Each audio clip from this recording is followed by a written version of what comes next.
Les gestes Borel-Mésoni sont dans beaucoup de... Sur Internet, on trouve tous les gestes assez facilement. Je commence par l'apprentissage des 3 voyelles les plus faciles, les plus courantes et les moins ambiguës.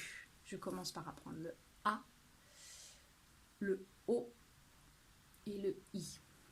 Pour les apprendre, je fais des petits jeux, un peu questions-réponses comme j'ai fait avec les prénoms. Là, les enfants sont bien assis, bien concentrés. En général, je fais ça en début d'après-midi, bien détendus, se tiennent bien, ils sont très attentifs. Donc, avec tous les exercices qu'on a fait avant, on a instauré une rigueur. Et je leur dis, vous faites comme moi. Quand moi j'ai fini, je pose mes mains sur mes genoux et c'est votre tour de faire.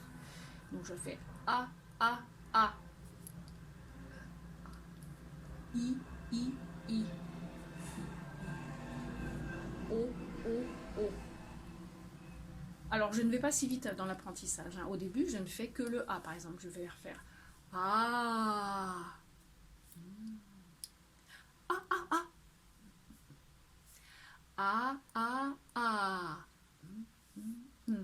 Et beaucoup de musicalité, beaucoup de... Et on apprend bien tout de suite le bon geste.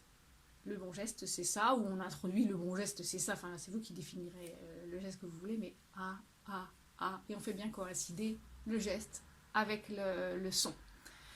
Une fois que le A est bien rentré, que tout le monde a la rigueur, on peut faire le I, I, I, I.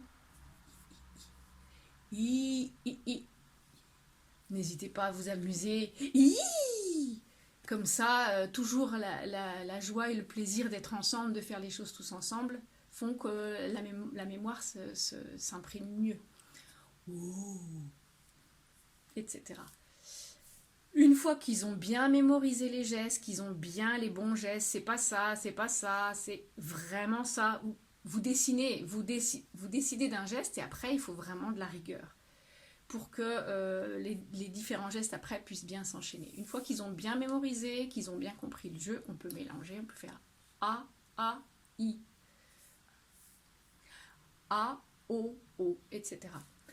Là, je fais ça vite fait, mais en fait, il faut beaucoup de temps, il faut vraiment prendre le temps que les choses soient très propres et que les enfants n'aient plus aucune difficulté de mémorisation de ces lettres avec ces gestes.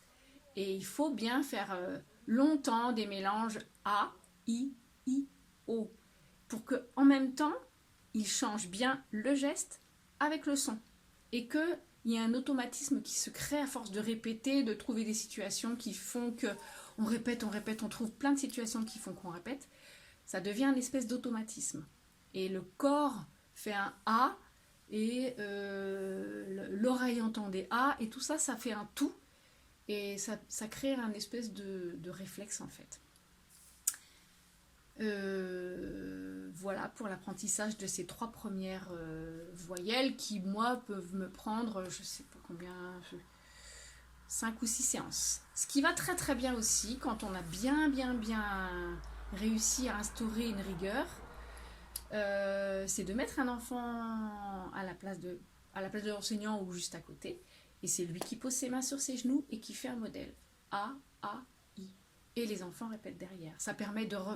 Si on fait passer les enfants l'un après l'autre pour faire cet exercice-là, ça permet de répéter. Et les enfants aiment beaucoup venir faire le modèle parce qu'il y a un grand plaisir, vous allez le voir, à faire quelque chose aux autres, en fait, de faire le chef d'orchestre.